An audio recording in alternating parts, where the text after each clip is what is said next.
ଆମେ ବ୍ଲେସିଂସ୍ of the grace ଏଥିରୁ ଆଉ ଗୋଟେ ଚାପ୍ଟର ପଢ଼ୁଛୁ, his Eternal presence at the ସମାଧି। ସମାଧିରେ ଶ୍ରୀମା ଶିବାନନ୍ଦଙ୍କର ଚିରନ୍ତର ଉପସ୍ଥିତି, ଚିରନ୍ତନ ଉପସ୍ଥିତି। ମା ଆରମ୍ଭ କଲେ ଏମିତି, ମନୋଦୟ କହିଲେ ବଣଜୁର ଦୋଷମୟ। ମନୋଦୟ ଗୋଟେ ଚିଠି ଲେଖିଥିଲେ ମାଙ୍କ ପାଖକୁ, ସେଥିରେ ଗୋଟେ ପ୍ରଶ୍ନ ଲେଖିଥିଲେ। ମା ପଚାରୁଛନ୍ତି, what did not you receive my answer? ତୁମେ ମୋ ଉତ୍ତର ପାଇନ? No mother, no mother, but I sent you a word, did not you feel something? ମୁଁ ତୁମକୁ ଗୋଟେ ପଠେଇଥିଲି, ତୁମେ କିଛି ଅନୁଭବ କରିନ? No mother, ମା କହିଲେ, look how you complicate matters. It becomes so easy and I gain time if you are little receptive. Did not you hear anything? ତୁମେ କେତେ ଜିନିଷକୁ ଏପଟ ସେପଟ କରିଦେଉଛ ଏବଂ ଏସେ କେତେ ସହଜ ଜିନିଷ। ତୁମେ ମୋର ସମୟ ରକ୍ଷା କରିବ ଯଦି ତୁମେ ଟିକେ ଗ୍ରହଣଶୀଳ ହେବ। ତୁମେ କିଛି ଶୁଣିନ? No mother, କହିଲେ, but if you become conscious and receptive, ତୁମେ ଯଦି ସଚେତନ ହୁଅ, ଗ୍ରହଣଶୀଳ ହୁଅ, you will get the answer at once. ତୁମେ ସାଙ୍ଗେ ସାଙ୍ଗେ ଉତ୍ତର ପାଇବ। You see, when I read your letters, I send the answer immediately. ତୁମ ଚିଠି ପଢ଼ିଲା ପରେ ସାଙ୍ଗେ ସାଙ୍ଗେ ମୁଁ ଉତ୍ତର ପଠାଇଦିଏ। I do not formulate it mentally, but it is a clear and distinct formation, sustained by spiritual force, which acts and contains power of efficiency. And I send it towards a person with whom I want to communicate, like this. ଯେ ମା କହିଲେ ଯେ ୟାକୁ ମୁଁ ମନରେ କଢ଼େନି, କିନ୍ତୁ ଏ ଗୋଟେ ସ୍ପଷ୍ଟ ଭାବରେ ନିର୍ଦ୍ଦିଷ୍ଟ ଭାବରେ ଏକ ରୂପ ଦିଏ, ଯେଉଁ ରୂପ ଯିଏ ମୋତେ ଚିଠି ଲେଖିଥାଏ ମୁଁ ତା ପାଖକୁ ପଠାଇ ଦିଏ। ଯଦି ସେ ଗ୍ରହଣଶୀଳ ଥାଏ ଏବଂ ଯଥେଷ୍ଟ କ୍ଷମତା ସମ୍ପନ୍ନ ଥାଏ, ତାହେଲେ ସେ ବୁଝିପାରେ। এইଭଳି ଭାବରେ ଯେଉଁମାନଙ୍କ ସାଙ୍ଗେ ମୁଁ ସମ୍ପର୍କ ରକ୍ଷା କରିବାକୁ ଚାହେଁ ତାଙ୍କ ସାଙ୍ଗେ ସମ୍ପର୍କ ରକ୍ଷା କରେ। Like this, I am it is like a vibration originating from me. ଏ ଘଟଣା ହେଉଛି ଯେ ମୋ ଭିତରୁ ଏକ, ମା କହୁଛନ୍ତି, ଏକ ସ୍ପନ୍ଦନ ବାହାରେ ଯାହା ମୋ ଭିତରୁ ବାହାରି ଆସେ। Coming out and touching the person, ଆସେ ସେ ଲୋକକୁ ସ୍ପର୍ଶ କରେ। And if he is receptive, at once he receives the answer and is satisfied. ଗ୍ରହଣଶୀଳ ଥିଲେ ସାଙ୍ଗେ ସାଙ୍ଗେ ସେ ଉତ୍ତର ପାଏ, ସନ୍ତୋଷ ହୁଏ। ମା କହିଲେ, you must learn to observe all that happens. Watch all that takes place and observe and with equanimity. ଯଦି ତୁମେ ଗ୍ରହଣଶୀଳ ହେବ, ଦେଖିପାରିବ, ଦୃଷ୍ଟି ଦେଇପାରିବ, କ'ଣ ଘଟୁଛି ଜାଣିପାରିବ, ଏକ ସମତା ଭିତରେ, ସମତାର ଭିତ୍ତିଭୂମି ଉପରେ ଏସବୁ ଘଟିବ। And all that has some value for your progress. ଏସବୁ ଜିନିଷ ତୁମର ଅଗ୍ରଗତିରେ ସହାୟକ ହେବ, ତା ମୂଲ୍ୟ ରହିଛି। It is this which is important. ଏହା ହିଁ ହେଉଛି ଗୁରୁତ୍ୱପୂର୍ଣ୍ଣ। All is equal. One should not get perturbed or be anxious about the results. Then you will see that things get arranged much better by themselves. You will get an indication in the quietness of your inner state as well as the answer. ଗୋଟେ ଗୁରୁ ଓ ଶିଷ୍ୟ ଅଛନ୍ତି, କ'ଣ ସେମାନେ ଗୋଟେ ଗୁରୁ ଗୋଟେ time ଦେଇଛନ୍ତି, ଏଇ ଟାଇମ୍ରେ ଯାଇକି ପହଞ୍ଚିବ, ସେଇ ଟାଇମ୍ରେ ପହଞ୍ଚିବ। ସେଥିରୁ ଦୁଇ ଜଣ ଶିଷ୍ୟ ଅଛନ୍ତି, ଜଣେ ସେଥିରୁ କହୁଛି, ଜଣେ ବହୁତ ରିସେପ୍ଟିଭ୍, ସେ କହୁଛି ବର୍ତ୍ତମାନ ଗୁରୁ ଆସିବେନି। ନା ଗୁରୁ ଆସିବେନି କାହିଁକି? ପାଖ ଆର ଲୋକଟି ପ୍ରଶ୍ନ ପଚାରୁଛି। ନା ସେ ମୋତେ ଖବର ପଠାଇଛନ୍ତି ଯେ ସେ ଡେରିରେ ଆସିବେ, ନେକ୍ସଟ ଟ୍ରେନ୍ ଆସିବେ, ଏ ଟ୍ରେନ୍ ଆସିବେନି। କିନ୍ତୁ ତୁମକୁ କେମିତି ଖବର ପଠାଇଲେ? ନା ପଠାଇଲେ, ମୁଁ ଦେଖିଲି। ତାପରେ ଗୁରୁ ସେତିକି ବେଳେ ଡେରିରେ ଆସିଲେ, ସେତିକି କହିଥିଲେ। ଗୁରୁ କହିଲେ, ମୁଁ ଫର୍ମେସନ୍ ପଠାଇ ଦେଇଛି, କିଏ ତାକୁ ରିସିଭ୍ କରିବ ତାପରେ ନିର୍ଭର କରେ କେଉଁ ଭାବରେ। ଏଇ ଭାବରେ ଯେତେବେଳେ ଆମେ କୌଣସି ଚିଠି ମାଙ୍କୁ ଲେଖୁ, ସେ ଚିଠି ଲେଖିଲା ମାତ୍ରେ ମାଙ୍କ ପାଖରେ ଯାଇକି ପହଞ୍ଚେ ଏବଂ ତାର ଉତ୍ତର ମା ବି ଇମିଡ଼ିଏଟଲି ଦିଅନ୍ତି। କିନ୍ତୁ ଆମର ଯଦି ଗ୍ରହଣଶୀଳତା ଥାଏ, ଆମେ ବୁଝିପାରୁ କ'ଣ କୁହାଗଲା। ଏଇଟା ଏତେ ଇନଷ୍ଟାଣ୍ଟନେସଲି ହୁଏ, ସାଙ୍ଗେ ସାଙ୍ଗେ ହୁଏ, ଯାହା ଦେଖିବା ଅବଜର୍ଭ କରିବା ଗୋଟେ ମଜା ବିଷୟ। ତାପରେ କହୁଛନ୍ତି, if ever something torments you, କିଛି ତୁମକୁ ବିଚଳିତ କରେ, ହଇରାଣରେ ପକାଏ, or you are in difficulty and you do not know what to do. ଅସୁବିଧାରେ ପଡ଼ିଛ, କ'ଣ କରିବାକୁ ପଡ଼ିବ ଜାଣିପାରୁନ। Quieten yourself at once and go inwards. ନିଜକୁ ଶାନ୍ତ ରଖ ଏବଂ ଅନ୍ତର୍ମୁଖୀ ହୁଅ। That means you enter within. ତାମାନେ ଅନ୍ତର୍ମୁଖୀ ହୁଅ, ଅନ୍ତରରେ ପ୍ରବେଶ କର। and sincerely ask your inner being, the psychic being, and you will get the answer. ନହେଲେ ଅନ୍ତର୍ସତ୍ତାକୁ ନିଷ୍ଠାପର ସାଙ୍ଗରେ ପ୍ରଶ୍ନ କର, ଚୈତ୍ୟ ପୁରୁଷକୁ ପ୍ରଶ୍ନ କର, ନିଶ୍ଚୟ ଉତ୍ତର ପାଇବ। କ୍ଲିୟର ଆଣ୍ଡ ପ୍ରିସାଇଜ୍, ସ୍ପଷ୍ଟ ଉତ୍ତର ପାଇବ। Like this, it will tell you what is to be done, it will guide you invariably. ତୁମକୁ ସେ ପରିଷ୍କାର ଭାବରେ ପରିଚାଳିତ କରିବ, କ'ଣ କରିବ କ'ଣ ନାହିଁ ସେ କହିଦେଇପାରିବ। and there is also another means which is very effective. ये ହେଲା ଗୋଟେ ବାଟ। ଗୋଟେ ବାଟ କ'ଣ ହେଲା, ଯେତେବେଳେ ଅସୁବିଧାରେ ପଡ଼ିଛ, torments you are are in difficulty, do not know what to do, କ'ଣ କରିବ ବୁଝିପାରୁନ, ଅସୁବିଧାରେ ପଡ଼ିଯାଇଛ, ସେହି ସମୟରେ ଗୋ ଇନୱାର୍ଡ, ନିଜ ଅନ୍ତର୍ମୁଖୀ ହେବ, ଚୈତ୍ୟ ପୁରୁଷକୁ ପଚାରିବ କ'ଣ କରିବି କ'ଣ ନାହିଁ, ସେ ସ୍ପଷ୍ଟ ଭାବରେ କହିଦେବ, ସେ ଅନୁସାରେ ତୁମେ ପରିଚାଳିତ ହେବ। ଇଏ ହେଲା ଗୋଟେ ଉପାୟ। ଆଉ ଗୋଟେ ଉପାୟ ଅଛି। and there is also another means which is very effective, ଯାହା ବହୁତ ଫଳପ୍ରଦ, and you will succeed each time you ask. ପ୍ରତିଥର ତୁମେ ନିଶ୍ଚୟ ସେଥିରେ ସଫଳ ହାସଲ କରିବ। if you are in difficulty or you want an answer, ଅସୁବିଧାରେ ପଡ଼ିଛ, କିଛି ଉତ୍ତର ଚାହୁଁଛ, it could be anything, or if you are not feeling quite at ease or something is tormenting you, you have made a mistake which makes you feel uneasy, supporting you become angry and discontent, which is maybe very insignificant, quite ordinary and without any value. ତମେ ଯଦି ଅସୁବିଧାରେ ପଡ଼ିଛ, ଉତ୍ତର ଚାହୁଁଛ, ଯେକୌଣସି ଘଟଣା ଘଟୁ, କିଛି ଗୋଟେ ଶାନ୍ତ ରହିଯିବ, ତମେ ଭଲ ଅନୁଭବ କରୁନ, ଅଶାନ୍ତ ଅନୁଭବ କରୁଛ, କିଛି ଗୋଟେ ତୁମକୁ କାଟୁଛି, ନିଜ ଭିତରେ କଷ୍ଟ ଦେଉଛି, ଗୋଟେ ଭୁଲ କରିଛ, ଛୋଟ ଭୁଲ କି ବଡ଼ ଭୁଲ ହଉ ପଛେ, ସେ ଭୁଲ ସକାଶେ ଅନୁତାପ କରୁଛ, ଭଲ ଲାଗୁନି, you feel uneasy, something, supposing you become angry and discontent, ହଠାତ୍ ରାଗି ଯାଇଛ, ଭଲ ଲାଗୁନି ତୁମକୁ, ଅଶାନ୍ତି ଅନୁଭବ କରୁଛ, which may be very insignificant, ଛୋଟ ଘଟଣା ହଉ ପଛେ, quite ordinary and without any value, even for things of which you do not know the cause. ଏମିତି ବି ଘଟଣା ଘଟୁଛି, ଭଲ ଲାଗୁନି, କାହିଁକି ଭଲ ଲାଗୁନି ତୁମେ ବୁଝେଇ ପାରୁନ, କିନ୍ତୁ ଭଲ ଲାଗୁନି ତୁମକୁ। if something is not at all right, not all right, not as it should be, କିଛି ଏକ ଜିନିଷ ଯାହା ହେବା କଥା ହେଇନି, ଅଶାନ୍ତି ଲାଗୁଛି, at that time if you want to get rid of this somewhat unhappy state, ତମେ ଯଦି ଏ ଅବସ୍ଥାରୁ ବାହାରି ଆସିବା ପାଇଁ ଚାହଁ, ଏ ଅଶାନ୍ତି ଅବସ୍ଥାରୁ ବାହାରି ଆସିବା ପାଇଁ ଚାହଁ, come directly to the samadhi, ସିଧା ସମାଧି ପାଖକୁ ଚାଲି ଆସ, bow down your head at the samadhi, speak frankly to Sri Aurobindo all that you have to say. ସମାଧିରେ ପ୍ରଣାମ କର, ଯାହା କହିବା କଥା ଶ୍ରୀ ଅରବିନ୍ଦଙ୍କୁ କହିଯାଅ। ବର୍ତ୍ତମାନ ଶ୍ରୀ ଅରବିନ୍ଦ ମା ଉଭୟ ଅଛନ୍ତି, ତାଙ୍କୁ କହିଦିଅ ଯାହା ହେବା କଥା, without hesitation, ଦ୍ୱନ୍ଦ୍ୱ ରଖନି, without doubt, as you come to tell me, and you have seen so many times that your difficulties have disappeared at once.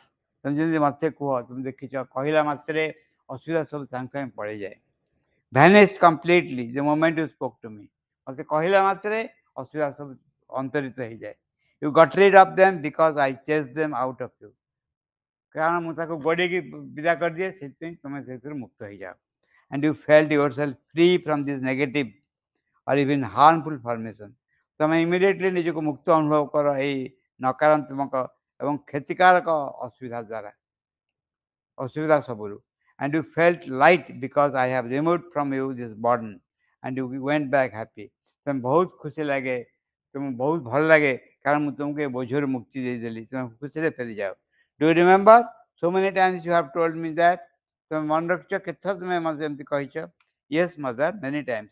ମନେ ରଖିଲେ ବହୁତ ଥର। In the same manner you should tell him. ସେଇ ଭାବରେ ଶ୍ରୀଅରବିନ୍ଦଙ୍କୁ କହିବ। Like this you should keep your head on the samadhi. Mother bows her head. ସମାଧି ପାଖରେ ଏମିତି ମୁଣ୍ଡ ରଖିବ, ମା ମୁଣ୍ଡ ରଖି ଦେଖିଦେଲେ। And to tell him to get rid of your difficulties. ମା ଶ୍ରୀଅରବିନ୍ଦଙ୍କୁ କହିବ ଅସୁବିଧାରୁ କେମିତି ମୁକ୍ତ ହେବ।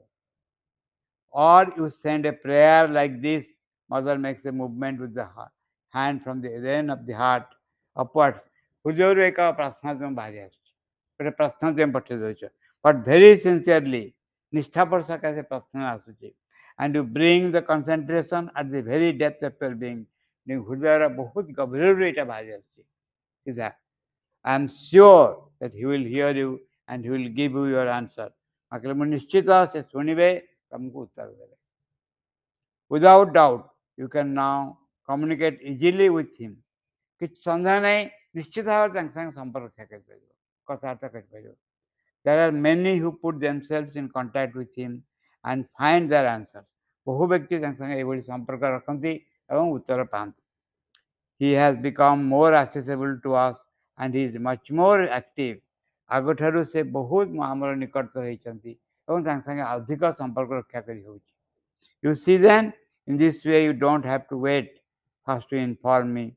ଏଇ ଭାବରେ ତୁମେ ଦେଖ, ଆଗ ଭଳିଆ ଆଉ ହବନି। ମୋତେ କହିବାକୁ ଗଲେ ତୁମେ ପ୍ରଥମେ ସମୟ ଦରକାର।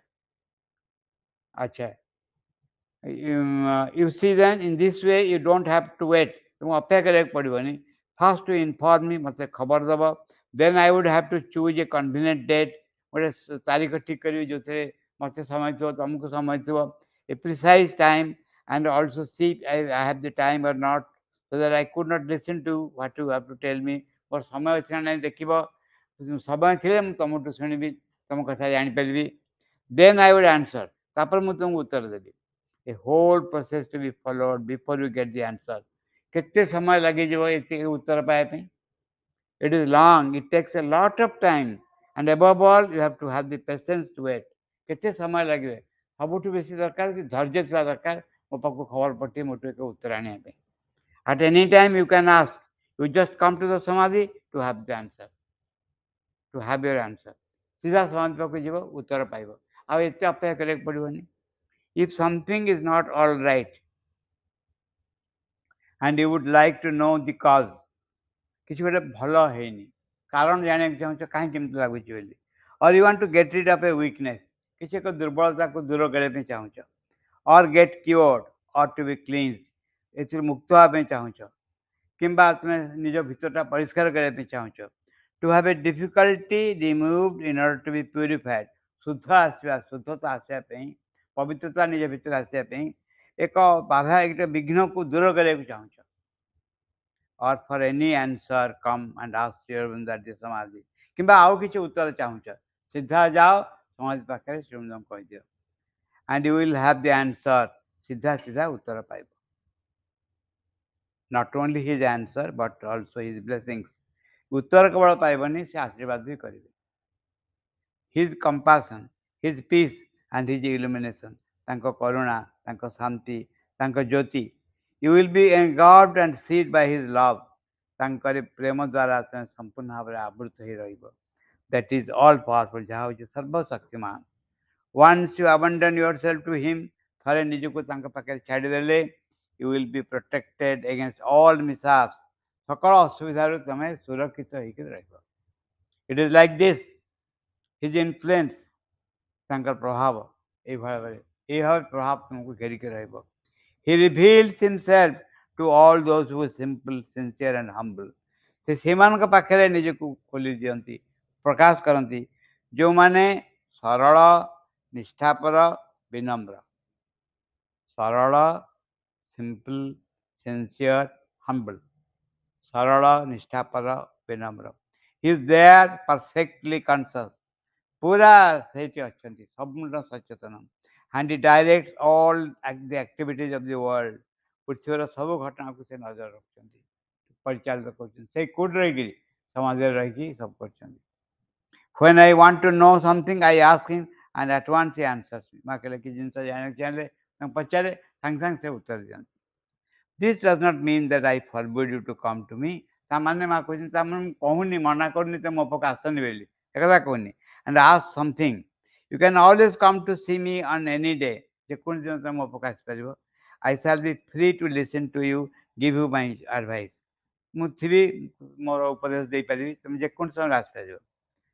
You know earlier, ମା ଗୋଟେ କଥା କହିଲେ, ତମେ ଜାଣିଛ ଆଗରୁ, when he was in his body, ଯେତେବେଳେ ଶ୍ରୀମନ୍ଦିର ତାଙ୍କ ଶରୀରରେ ଥିଲେ, people used to say that he was very far remote and inaccessible to men, and that he was not concerned about the affairs of the sadhakas here. ଲୋକମାନେ କ'ଣ କହୁଥିଲେ? People used to say that ସେ ବହୁତ ଦୂରରେ, ବହୁତ ତାଙ୍କୁ ପହଞ୍ଚି ହେବନି ତାଙ୍କ ପାଖରେ। ମଣିଷଠୁ ବହୁତ ଦୂରରେ ସେ ଚାଲିଯାଇଛନ୍ତି ଏବଂ ଆମ ଏଠି ସାଧକମାନଙ୍କର ସୁବିଧା ଅସୁବିଧା ପ୍ରତି ସେ କନସର୍ନ ନୁହନ୍ତି। କିଏ ଲୋକମାନେ କହୁଥିଲେ ଯେତେବେଳେ ଶ୍ରୀଅରବିନ୍ଦ ଥିଲେ, it is not quite correct, ଏଇଟା କେବେ ବି ଠିକ୍ ନୁହେଁ। For indeed he used to spend night after night replying to a heap of letters instead of doing his work of uplifting the world and preparing it for the advent of the supermental world.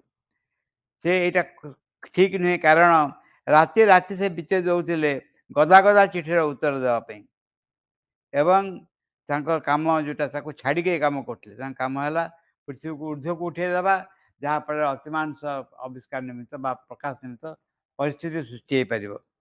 uplift his work of uplifting the world, preparing it for the advent of supermental world. He used to take pains to follow their progress, occupy himself with matters concerned the sadhaka. ସେ କଷ୍ଟ ସହିକରି ସେମାନଙ୍କ ଅଗ୍ରଗତିରେ ସାହାଯ୍ୟ କରୁଥିଲେ। ନିଜକୁ ସାଧକମାନଙ୍କର ଭଲ ମନ୍ଦ ବୁଝିବା ପାଇଁ ସମ୍ପୂର୍ଣ୍ଣ ସମୟ ଦେଉଥିଲେ। And yet he had arranged things in such a way that the sadhakas could communicate directly with me and receive my blessings, that my help, practically on the physical plane as well as the inwardly for the sadhana. ତାପରେ ଜିନିଷକୁ ସେମିତି arrangement କଲେ, ଯାହାଫଳରେ ସାଧକମାନେ ସିଧା ସିଧା ମୋ ପାଖରୁ ଆଶୀର୍ବାଦ ପାଇପାରିବେ, ସାହାଯ୍ୟ ପାଇପାରିବେ ଏବଂ ଯାହା ଅନ୍ତର ଭିତରେ ଯାହା ସାଧନା ପାଇଁ ଆବଶ୍ୟକ ସେ ଘଟଣା ସେ ଘଟିପାରିବ। It was through me that they could realize the heights of consciousness toward the supermental or surmount any difficulty. ମୋ ଭିତରେ ଦେଇକିରି ମୋ ସାହାଯ୍ୟ ନେଇକିରି, it was through me, ମୋ ଭିତରେ ଦେଇକିରି they could realize heights of consciousness toward supermental. ସେମାନେ ଅତିମାନସର ଅତ୍ୟୁଚ୍ଚ ଚେତନାକୁ ପହଞ୍ଚି ପାରିବେ ଏବଂ surmount any difficulty, ଯେକୌଣସି ବାଧାବିଘ୍ନ ହଉ ତାପରେ ଅକ୍ତିଆର ଆଣିପାରିବେ। At that time, he was preoccupied to gain control, not only to conquer, but to subject, master the different worlds. ସେହି ସମୟରେ ସେ ସମୟ ଦେଉଥିଲେ, ସମ୍ପୂର୍ଣ୍ଣ ବ୍ୟସ୍ତ ଥିଲେ କେଉଁଥିରେ, ଯାହା ଫଳରେ to conquer and master the different worlds, ବିଭିନ୍ନ ଅନ୍ୟାନ୍ୟ ଜଗତର ବିଭିନ୍ନ ଜଗତ ଅଛି ତା ଉପରେ ସେ ପ୍ରଭୁତ୍ୱ ହାସଲ କରୁଥିଲେ ଏବଂ ତାକୁ କାର୍ଯ୍ୟକାରୀ କରୁଥିଲେ। The diverse powers and the innumerable states of consciousness that are opposing and standing like an obstacle to our work. ବିଭିନ୍ନ ଶକ୍ତି ବିରୁଦ୍ଧରେ ଲଢ଼ୁଥିଲେ, ତାପରେ ଅଧିକାର ସ୍ଥାପନ କରୁଥିଲେ, ଯାହା ଫଳରେ କ'ଣ ହେବ ନା ଆମ କାମକୁ ବାଧା ଦେଉଥିବା ଯେଉଁ ଶକ୍ତିମାନେ ସେମାନେ ନଷ୍ଟ ହେଇଯିବେ। ରିକ୍ୱେଷ୍ଟ ଟୁୱାର୍ଡ ଦି ସୁପରମେଣ୍ଟାଲ, ଅତିମାନସ ପାଇଁ ଯେଉଁ ଆଗ୍ରହ, ଯେଉଁ ଉତ୍ସାହ, ଯେଉଁ ଆଗେଇ ଯିବାର ଭାବ, ତା ବିରୁଦ୍ଧରେ ଯେଉଁମାନେ ଠିଆ ହେଉଥିଲେ ତାଙ୍କୁ ସେ ଠିକ୍ କରିଦେଉଥିଲେ। And the mundane affairs were left to me to resolve. जो ପାର୍ଥିବ ଯେଉଁ ଛୋଟ ଛୋଟ କାମ, ବାହାର କାମ କହିଲି ଯେ ସେ ମୋ ଉପରେ ଥିଲା, ମୁଁ ସେସବୁ ଦେଖୁଥିଲି। And also all the organization of the ashram as well as the progress of the individuals and the effort towards the collective yoga. And the ବାହ୍ୟ କାମକୁ ସବୁ କହିଲେ ମୁଁ ନିଜେ ଦେଖୁଥିଲି, ଆଶ୍ରମର ସଂଗଠନ ଏବଂ ବ୍ୟକ୍ତିଗତ ଭାବରେ ସାଧକମାନଙ୍କର ସାଧନାରେ ଉନ୍ନତି ଏବଂ ସାମୂହିକ ଭାବରେ ଆମ ଯୋଗସାଧନା ଏମିତି ଅଗ୍ରଗତି କରିବ, ସବୁ ମୁଁ ଦେଖୁଥିଲି। During that period, he had hardly any time to occupy himself with the people or hear their complaints. ସେହି ସମୟରେ ସେମାନଙ୍କ ଜମା ସମୟ ନଥିଲା ଲୋକଙ୍କ ପାଖରେ ସିଧା ସିଧା କଥାବାର୍ତ୍ତା କରିବା ପାଇଁ, ତାଙ୍କ ଘଟଣା ଶୁଣିବା ପାଇଁ। But now he has universalized himself. ବର୍ତ୍ତମାନ ସେ ସବୁ କଥା ନାହିଁ। ବର୍ତ୍ତମାନ ଶ୍ରୀଅରବିନ୍ଦ ସର୍ବତ୍ର ସମାନ, ସବୁ ଜାଗାରେ ଉପସ୍ଥିତ ଅଛନ୍ତି, ଏକା ଭାବରେ ଉପସ୍ଥିତ ଅଛନ୍ତି। Becomes vast, very intimate and close. ବିଶାଳ ହେଇଯାଇଛନ୍ତି, ଘନିଷ୍ଠ ହେଇଯାଇଛନ୍ତି, ନିକଟତର ହେଇଛନ୍ତି। There is a bond with everyone through a nearness. ସମସ୍ତଙ୍କ ସାଙ୍ଗରେ ଏକ ବନ୍ଧନରେ ପାଖରେ ରହିବା, ସମସ୍ତଙ୍କ ସାଙ୍ଗେ ଏକ ବନ୍ଧନରେ ସେ ବାନ୍ଧି ହେଇଛନ୍ତି। Direct influence so that everyone can access him. ସେ ଗୋଟେ ସିଧା ତାଙ୍କର ପ୍ରଭାବ ସମସ୍ତଙ୍କ ଉପରେ ରହିଛି, ଯାହାଫଳରେ ପ୍ରତ୍ୟେକ ତାଙ୍କ ସାଙ୍ଗେ ସମ୍ପର୍କ ରକ୍ଷା କରିପାରିବେ। ଇଟ୍ ଇଜ୍ ଫର୍ମିଡେବଲ୍, ବିଶାଳ ଇଏ। His presence vibrates concrete all round the Samadhi. ତାଙ୍କର ଉପସ୍ଥିତି ସ୍ପନ୍ଦନ ଦିଏ, ବିଶାଳ ତାଙ୍କ ଉପସ୍ଥିତି ବାସ୍ତବ ଏବଂ ସମାଧି ଚତୁର୍ଦିଗରେ ବ୍ୟାପ୍ତ ହେଇକି ରହିଛି। And his influence penetrates and touches the central being. ତାଙ୍କର ଉପସ୍ଥିତି ତାଙ୍କ ପ୍ରଭାବ ଆମର କେନ୍ଦ୍ରୀୟ ସତ୍ତାକୁ ସ୍ପର୍ଶ କରେ, ତା ଭିତରେ ପ୍ରବେଶ କରେ, and awakens the consciousness to the spiritual life. ଆଧ୍ୟାତ୍ମିକ ଜୀବନ ପାଇଁ ଯେଉଁ ଚେତନା ଆବଶ୍ୟକ ତାକୁ ଜାଗ୍ରତ କରାଏ।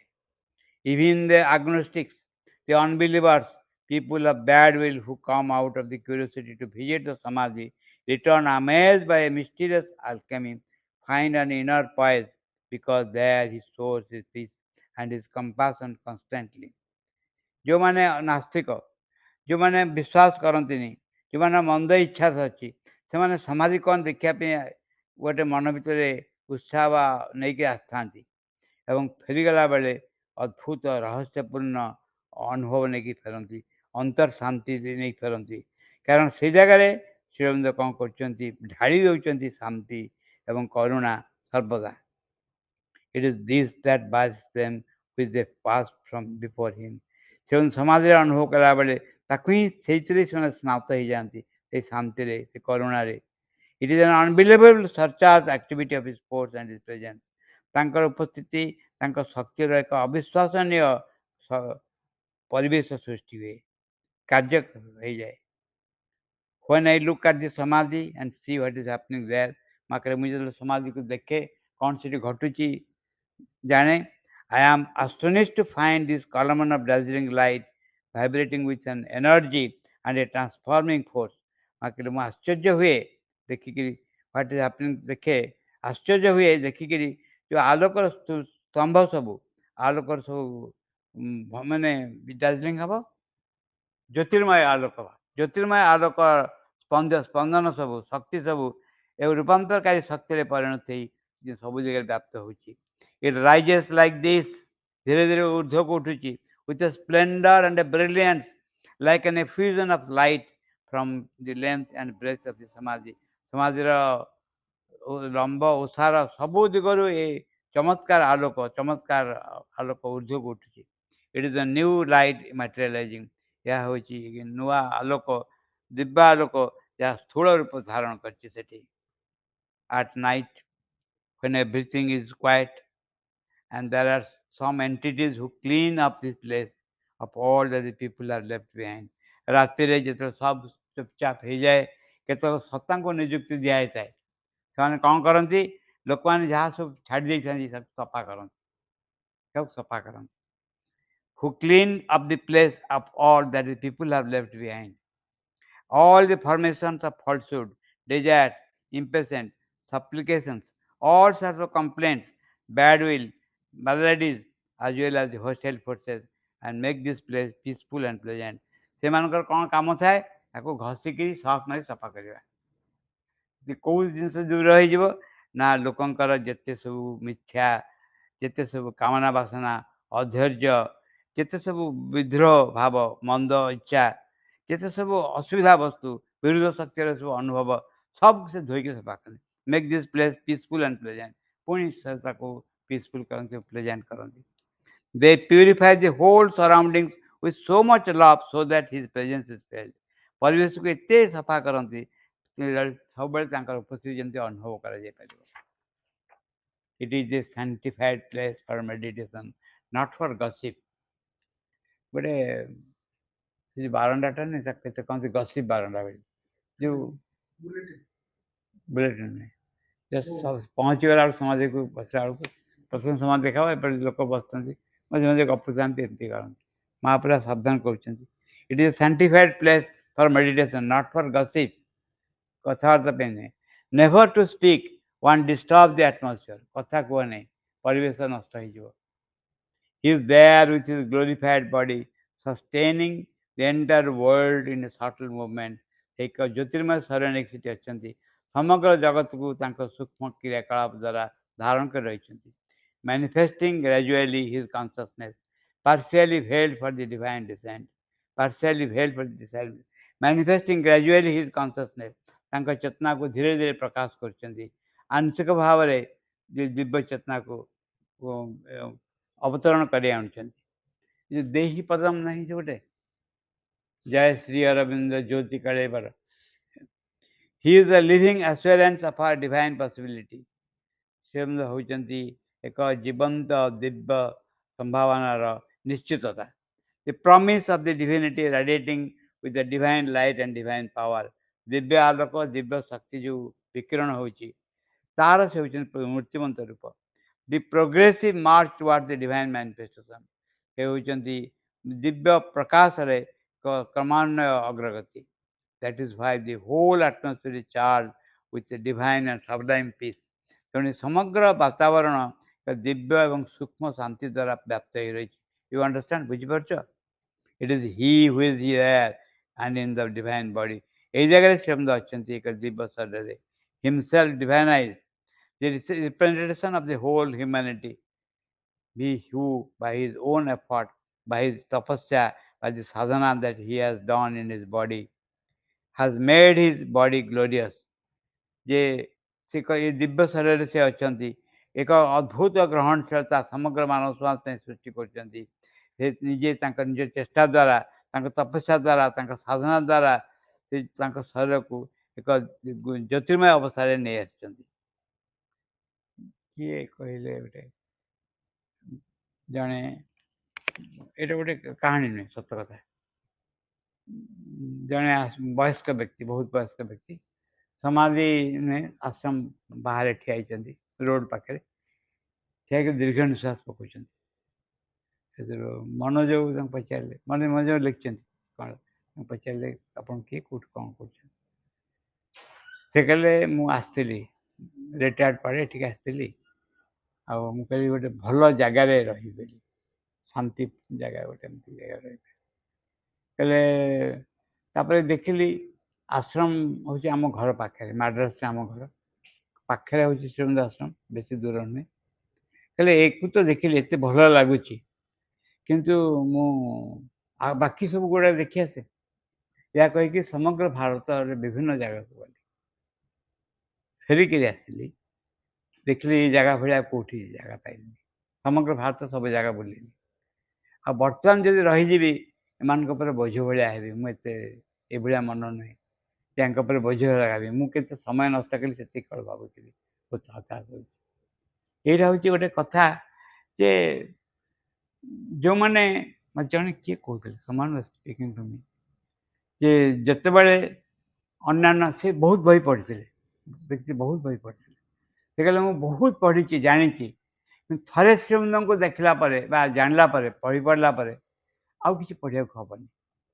ମୋତେ ବସନ୍ତ ବଳ କହୁଥିଲେ, ନନ୍ଦକିଶୋର ବଳଙ୍କ ପୁଅ, ସେ ମୋତେ କହିଲେ କହିଲେ ମୁଁ ଅନେକ ବହି ପଢ଼ିଲି, ଅନେକ ଜାଣିଲି। ସେ ବହୁତ ପଣ୍ଡିତ ଲୋକ, ଥରେ ଶ୍ରୀମନ୍ଦଙ୍କ ବହି ଦେଖିଲା ପରେ ଆଉ କେଉଁ ବହିକି ଦେଖିବାକୁ ଇଚ୍ଛା ହଉନି।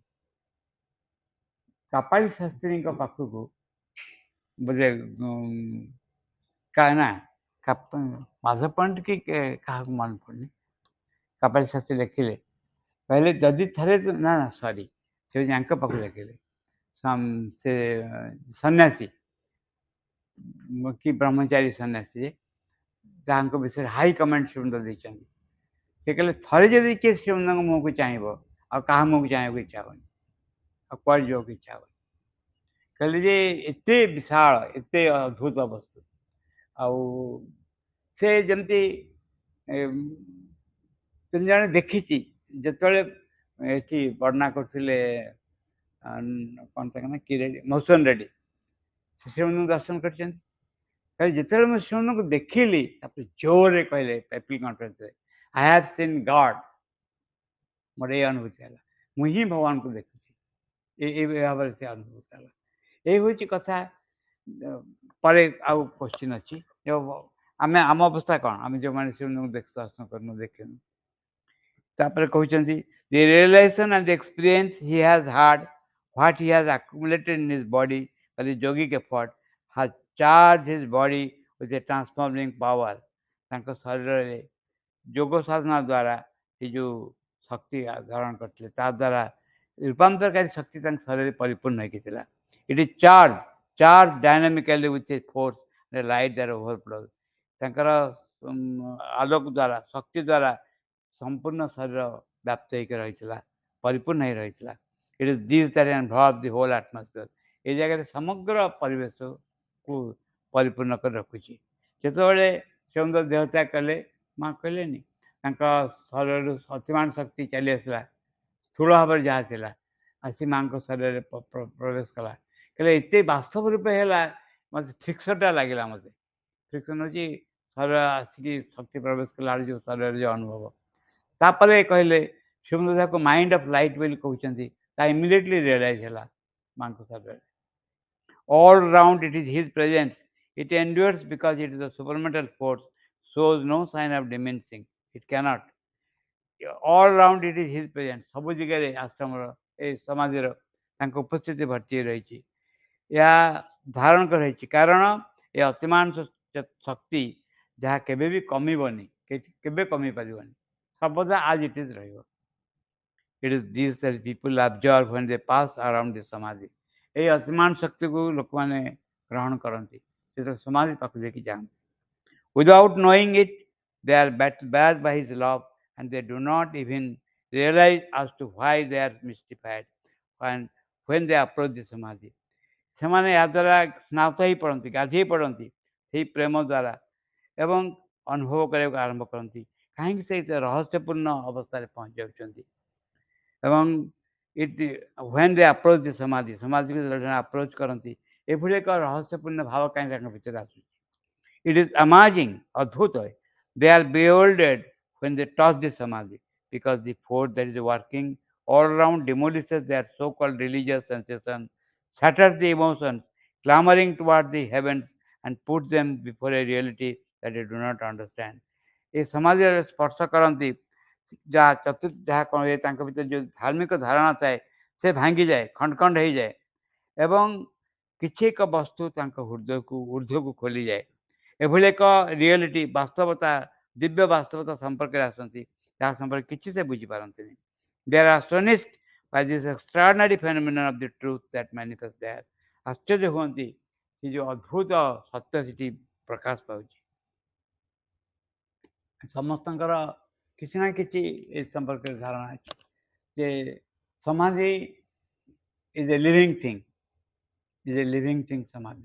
It is not something innate ବା ତାପରେ ଆମେ ଯାହା କହୁଛୁ ଏଇଟା ଗୋଟେ ଆଉ ଏକ ଦିଗକୁ ଆମେ ଆରମ୍ଭରୁ ଦେଖି ଆସିଲୁ।